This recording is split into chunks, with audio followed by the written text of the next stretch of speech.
Hey everyone, my title lesson is called Are You Joshing Me? And I wanted to tell you too, last week I went back to my other font. I can see a lot better. I really struggled last week with that font. So I don't know why I did that. But anyway, okay, so let's go to the Lord in prayer. Dear Heavenly Father, I thank you for this time. I pray, Lord, that you would just, Lord, be with those in the audience. I pray for those that are sick, that you would just touch them in a mighty way, Father. We just ask, Lord, that through this season that we can just see you for the good Father that you are, that you sent your Son through this time to be born for the most important time here on earth. So besides the cross, Lord. And we just give you all the praise and the glory in Jesus' name. Amen. Okay, so we are going to be, my scripture passage is in 2 Kings chapter 4, and it will be verses 8 through 36, which is in the Old Testament. Okay, so let me give you a setup.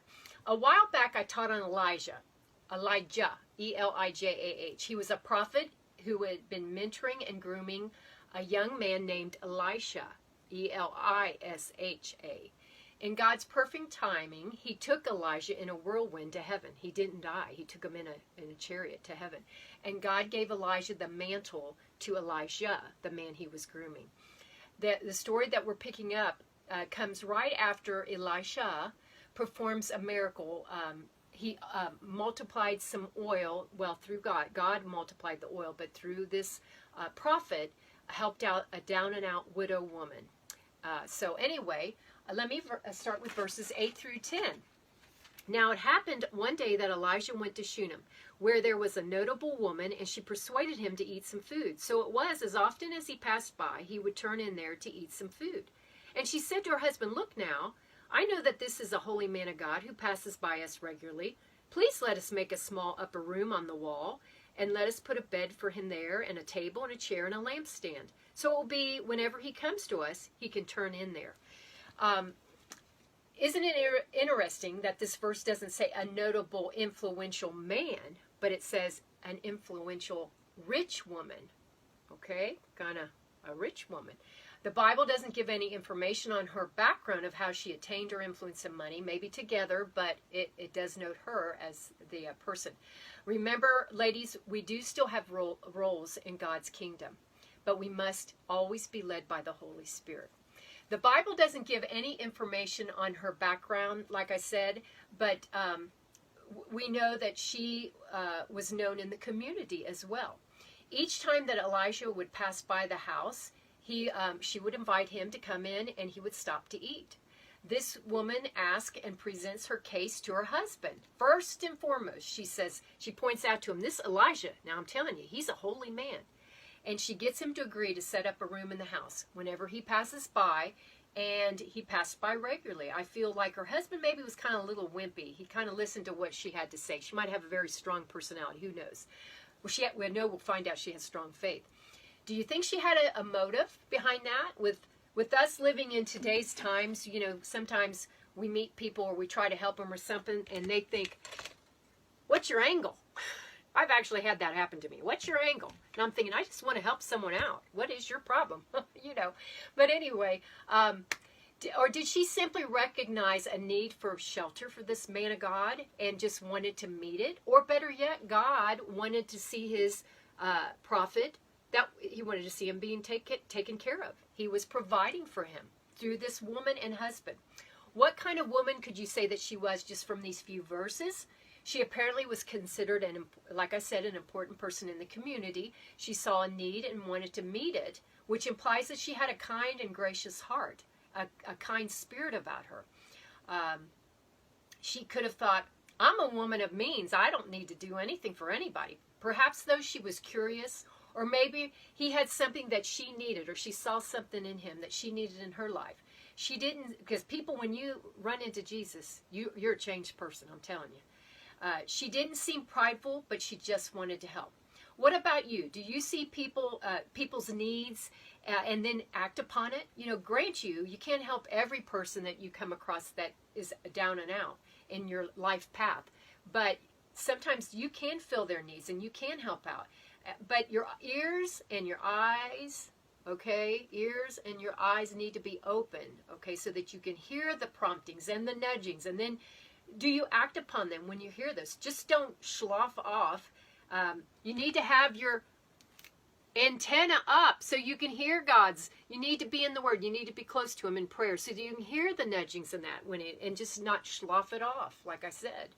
And so don't keep your antenna down, guys. Keep it up there so we can hear from God. God knows very well what your resources are, and yes, He will stretch you at times to go above and beyond. But my oh my, when we do that, we are so super blessed, and we're just so happy. So they end up making a little space on the roof for Elijah. They provide the basics for a comfortable living. In fact, it kind of sounds quite cozy to me. Plus, he will have his own privacy. Let me read verses 11 through 13. And it happened one day that he came there, and he turned into the upper room and lay down there. Then he said to Gehazi, his servant, "Call the Shunammite woman." When he had called her, she stood before him. And he said to him, "Say now to her, look, you have been concerned for us with all this care. What can I do for you? Do you want me to speak on your behalf to the king or to the commander of the army?" She answered, "I dwell among my own people." Elisha must have felt quite comfortable enough with them that he ends up stopping and using the space they had for him. Elijah asked his go-to man, Gehazi, his servant, to call for the Shunammite woman. He wants to talk to her. Elijah wants to bless her for this act of kindness that she's shown to him, which tells me something about his character as well, doesn't it? Did you pick up in verse 13 that Elijah apparently was in good standing, and he did carry some clout with the king and the army commander, and he offered to talk to them on behalf of her to help her in any way she needed. She didn't seem impressed, and not that that's Elijah. He wasn't trying to impress her. He was just trying to help her. She was just a down-to-earth girl who loved to live among her own people and seemed to be quite content with her life. She appears to not have any need. She leaves his presence. Let me read verses 14 and 16. So he said, "What then is to be done for her?" And Gehazi answered, "Actually, she has no son, and her husband is old." So he said, "Call her." When he had called her, she stood in the doorway. Then he said, "About this time next year you shall embrace a son." And she said, "No, my lord, man of God, do not lie to your maidservant." Elijah's not happy with not returning this great favor, that she doesn't need anything. So he asked Gehazi, "What do you think? What does she need?" Or, and then what happens is Gehazi, the switch popped out. The switch came on in Gehazi's mind. Only thing that Gehazi could think of was that her husband was old and that she didn't have a son. And he might have said, and a son back then was very important, because if her husband, as it states, is older, then if something happened to her, she would have a son that could help around doing the farming, the gardening, or fixing things around the house, and protection for her as well, a covering. But he said, he's not getting any older, and she's probably thinking that, my husband said. So we must remember in this culture how important it was for people to have children, a man and wife to have children, how important, because they considered it a privilege. And there was a stigma that would go against the woman, especially because she could not bear children.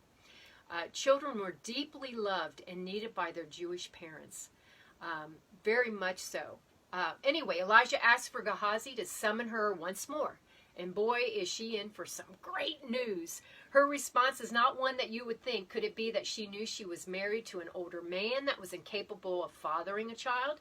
She had maybe longed for a child, but this was not going to ever happen. Her hopes and dreams had been,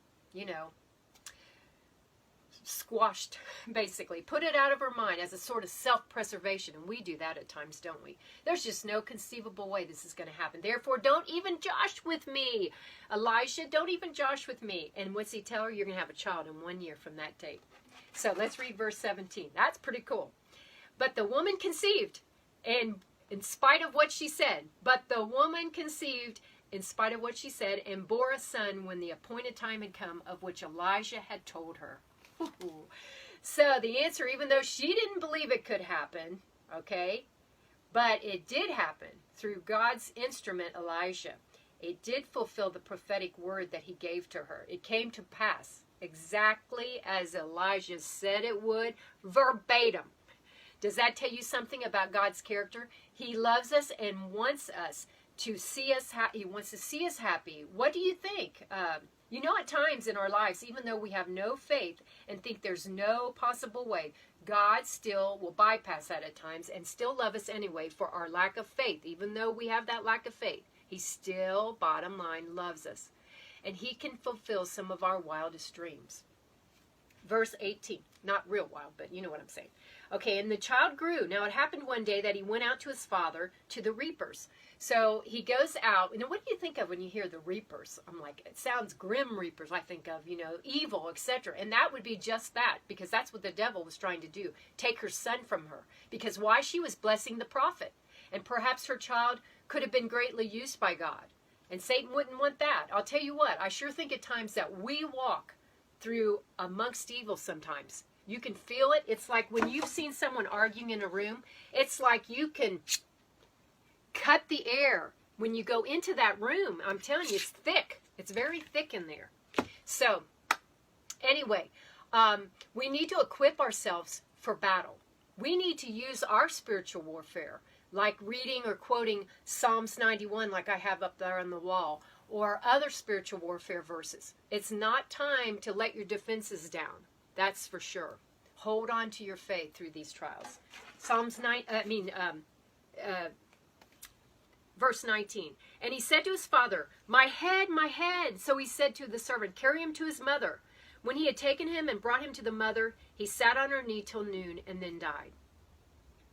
I thought it was interesting that the father had the servant carry him to his mother. Was her husband unable to carry due to his old age? Or did he not, but although he was in the field, or did he not have the heart to see her first reaction when she sees the child? Oh, how sad that had to be. Remember, she didn't even want to even kid about this to the prophet. Don't be kidding me, Elijah. It sure would seem mean to her. All this joy, finally getting to have the child, only to have it ripped out from her arms and ripped out of her heart.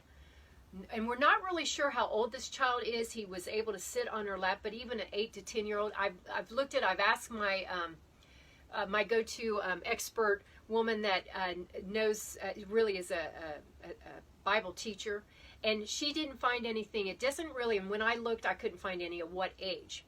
But it was pretty serious, though, because he was hurting in his head. And I understand that, because my husband, Dale, had that, and I've shared that before. He had a stroke, and he had brain surgery because he had a brain bleed.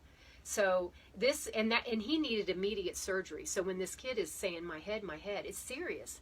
Can you imagine how hard it would have even been for the servant to have to bring this sick child to a mother who wanted a child so badly, and then for this to happen? Because they talk. Remembering that this woman was a kind, caring woman, and even though the Bible doesn't say it or share it, she probably treated her servants very well, like she did this man of God as well. No one wants to see a child suffer. Ladies, we can all understand how this would, having this child put on that's lifeless, looking down at her long-awaited child, now a sick child, and dies. She's been praying her guts out while she's holding him, crying, heal him, Lord, heal him. I understand that because my son, he had to have emergency surgery. It was a very serious surgery, like the next day after I had him. And it was very serious. But God delivered him. And like my son, he was delivered. But you know what? He didn't. This child died, ended up dying. It just seemed like things really kind of, let me see if I can get this out so you can see. Things weren't really adding up. Because she had taken very good care of this prophet. And, this isn't making sense. Okay? So, let me go on to my next verse here. Although the odds looked bad, she wasn't willing to give up. Not just yet. Does she have faith enough to believe that God could heal him, bring him back to life, spare his life for her? Remember, God has the final say. I've said this before, and I'll say it again. It's not over till it's over. Let me read verse 21. And she went up and laid him on the bed of the man of God, shut the door upon him, and went out. So she's very proactive. She doesn't waller in this. She needs a solution, and she needs to find the man Elijah that has the power through God to do just that. She needs him to lay she ends up laying the child on the bed, the prophet's bed, and continues with God's plan, or her plan that God's given her. Let me read verses 20 through 22 through 24. Then she called to her husband and said, please send me one of the young men and one of the donkeys, that I may run to the man of God and come back. So he said, why are you going to him today? It is neither the new moon nor the Sabbath. And she said, it is well. Then she saddled a donkey and said to her servant, drive and go forward. Do not slacken the pace for me unless I tell you. This woman's on a mission. Don't even slow down for this. Don't even slow down. She asked her husband for this servant and a donkey, and she asked for a young one. So she tells her husband she's going to find Elisha. She seems to, and he seems to try to talk her out of it, because they have different feasts, and it wasn't the Sabbath or the new moon. So, and so he's trying to kind of talk her out of it. Oh, this is wrong. Basically, it's not over yet. It's wrong to give up. That he was giving up too easily. You know, faith takes some grit to say, no, this can change. It takes faith to say, I'm not believing what I'm seeing. I'm going to have the grit to stick in there when I need to. So she saddles the donkey, or well, the servant, I'm sure, saddles the donkey. She goes, and there's no time to waste. Her son is weighing in the balance. He's already passed, but she knows. She believes in God. She tells the servant to lead, and don't slow down. Don't stop for anything. I'm going to keep up with you. If you know, she knows I'm going to keep up with you. It's interesting here because, like I said, he threw out this excuse, but she said, it is well. This was faith talking, wasn't it? Let me ask you, how are you in crisis situations? What is your self-talk? Faith or fear? Let me read verse 25 and 26. And so she departed and went to the man of God at Mount Carmel. So it was, when the man of God saw her afar off, that he said, you like that? Okay. To his servant Gehazi, look, the Shunammite woman. Please run now to meet her and say to her, it is well with you, it is well with your husband, it is well with the child. And she answered, it is well. So they head out to with the donkeys. How did she know where Elisha was? Perhaps since he stayed there from time to time, that he might have shared that he goes there a lot, or God maybe just put that in her head. I would have wanted to say, let's get a horse. Can we not get a horse from the village if we don't have one? I mean, but she was rich. But that's what they had, was a donkey, because you know a horse can go a lot faster. But now the distance from Shunem to Mount Carmel was anywhere from 15 to 20 miles, the commentaries say. There's no way, I think, that they could have made it there and back in one day. So this was taking some time. So every minute was precious to her. There's no way, I think, that they,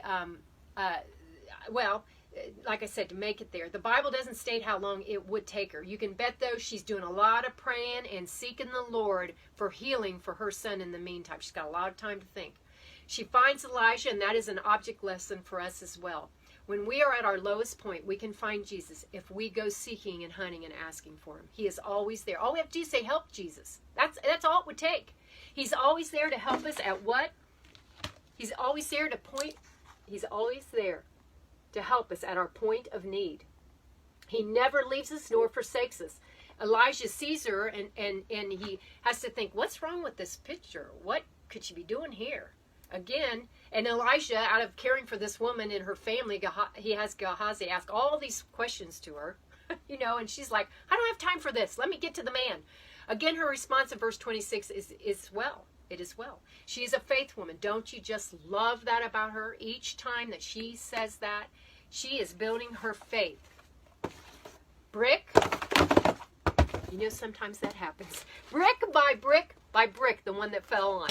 Because sometimes we do not have faith, so we have to pick back up and have more faith. Okay, see, that fits in. Okay, verse 27. Now when she came to the man of God at the hill, she caught him by the feet, but Gehazi came near to push her away. But the man of God said, let her alone, for her soul is in deep distress, and the Lord has hidden it from me and has not told me. Oh, so we get into these verses, and we're seeing that she is like, she finally gets to Elijah, and his bodyguard, go-to servant, tries to keep her, to protect him, because she was grabbing at Elijah's feet. But Elijah recognizes how distraught she is in her spirit, and he calls off Gehazi. Verse 28. So she said, did I ask a son of my Lord? Did I not say, do not deceive me? Let me interpret what she's really saying from her deep travail. She throws out a lot of questions like, didn't I tell you, don't mess with my emotions? You tell me I'm going to have a son, and then he's taken from me? What are you thinking? What sick joke is this? That's all those things you had. They were all swirling. You know, our minds go everywhere. I didn't say it in the Bible, but I'm just kind of thinking where she was at in her head. Okay, verse 29. Then he said to Gehazi, get yourself ready and take my staff in your hand and be on your way. If you meet anyone, do not greet him. And if anyone greets you, do not answer him. But lay my staff on the face of the child. 29. Elijah gives his strict instructions to Gehazi. You're going to go for me. You're on a mission. I'm sending you on a mission. You're going. And can you imagine being in Gehazi's shoes? I'm sure he was a little sheepish about this plan. Like, who, me? What if this doesn't work? You know what? If it doesn't work, guess what? I'm toast. I'm toast. So the instructions were as follows. Ready yourself. It's a road trip. Take your staff, okay? And he said, and be on your way to Shunem, basically. Be on your way. And then don't stop. Don't stop to talk to anybody. So in other words,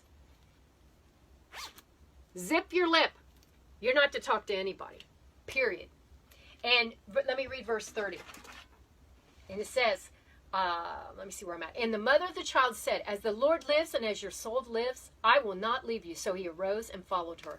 So in verse 30, the Shunammite woman is telling Gehazi in so many words, I'm going to stick to you like what? I'm going to stick to you like glue, Gorilla Glue if they had it, if she'd have had it, and like a fly on honey. Can you see my fly? Okay, so she's wound up. She's going to make sure he gets there. No dawdling whatsoever. Her baby needed her, even though he was a dead baby right now.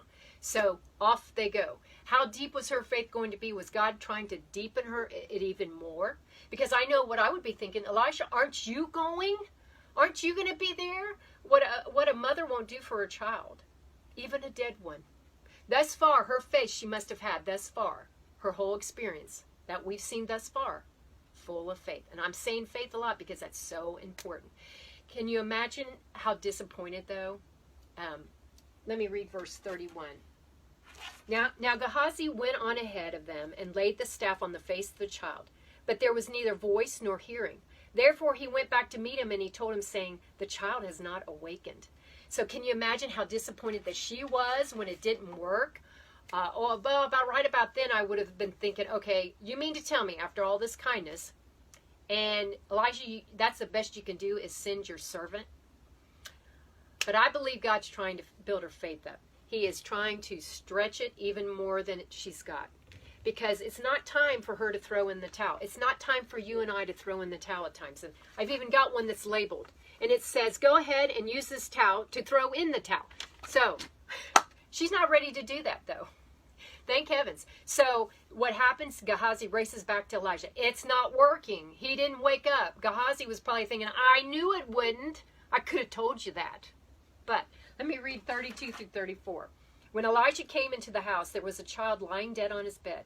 He went in, therefore, shut the door behind the two of them, and prayed to the Lord. And he went up and lay on the child, and put his mouth on his mouth, his eyes on his eyes, and his hands on his hands. As he stretched himself out on the child, and the flesh of the child became warm. So look at those verses. Just like a nurse and a doctor or a coroner would call the time on the death. And yes, when Elijah saw the child, as he was told, he was dead. But there was no need calling the time of his death, because, of course, he wasn't there anyway, but calling on God instead. Just a note here. Perhaps the reason Elijah didn't allow them into the room was maybe some unbelief due to Gehazi, and even her, but she still had her faith, so let's not put her in that. Gehazi, the first try didn't work, and maybe his unbelief came into the picture. I'm sure it did. You've got this negative, and Elijah's in the room with the child having full faith that God's going to deliver this child back to life. Gehazi he knew it didn't work for him. Sometimes when you and I are full of faith and God has given you an answer and you haven't seen it answered yet, you need to be around positive, faith-believing people. And especially, you need to stay in the Word of God. That helps and in prayer, that will keep your faith alive. Why do you think that Elijah laid the child like he did? Could it be that he was laying his anointing on him? More reason than any, God would have told him to do that, and that's reason enough. If you want things to work, it's best to follow God's directions and instructions. It really is, especially when it's coming from God. Notice the end part of verse 34, and the flesh of the child waxed warm. Ooh, we're seeing some things here. It does not say that he came back from the dead yet. Let me read verse 35. He returned and walked back and forth. This is Elijah in the house, and again went up and stretched himself out on the child. Then the child sneezed 7 times, and the child opened his eyes. Ooh. Elijah knew they were very close to a miracle, and again he does this very same thing. And boy, the child sneezes. That's the best I can do as in my acting career. 7 times the child sneezes. He opens his eyes and he's awakened from the dead. Let's see how it closes. And he called Gehazi and said, call this Shunammite woman. So he called her, and when she came into him, he said, pick up your son. So she went in, fell at his feet, and bowed to the ground. Then she picked up her son and went out. So she went and she bowed before him, which we know is through God. God had used Elijah to be the hands and the mouthpiece in that. We see here a happily ever after. Mama's faith paid off. She never gave up, even though it looked humanly bleak. No reason for him to come to life. It just from a human standpoint. She remained in faith the whole time. Yay! Yay her! Yay Shunammite woman! What a powerful action-packed lesson. One of the morals of the story could be that we will find that God doesn't dash our hopes just to pull the rug out from under us, just to be mean to us. No, he gives you a promise and a word. He means business, and he follows through. He makes good on his word. God does not waste any trials either. He will get his best mileage from that. And he wants to do that because it's a teaching moment for us to draw closer to him. And he doesn't start something that he can't finish. Remain in faith, and he will prove faithful and will remain faithful. It's just like that mustard seed paper I showed you. See the little dot? That's all you need of faith, guys. I've shared this, and I thought you needed to see that again. Just a little bit, okay? And there's a favorite verse I like of Philippians 1:6, being confident of this very thing, that he hath begun a good work in you will perform it unto the day of Jesus Christ. What is God doing in your life, and what is he asking you to do? Become a child of the King. Ask him to forgive your sins. Believe he died for you. All those sins went to the cross. And then he arose again. And commit your life to him and walk with him. Be in your Bible and pray and get in a good Bible-believing church. Let's close in prayer. Dear Heavenly Father, thank you for this time. I ask that you would lead, God, and direct all of us this week, Lord. And we just thank you for this season and for what it means to us, Lord, that you sent your Son to this earth so that he would die on the cross and forgive our sins, to live with him in eternity. In Jesus' name we pray. Amen. Take care, guys. Bye.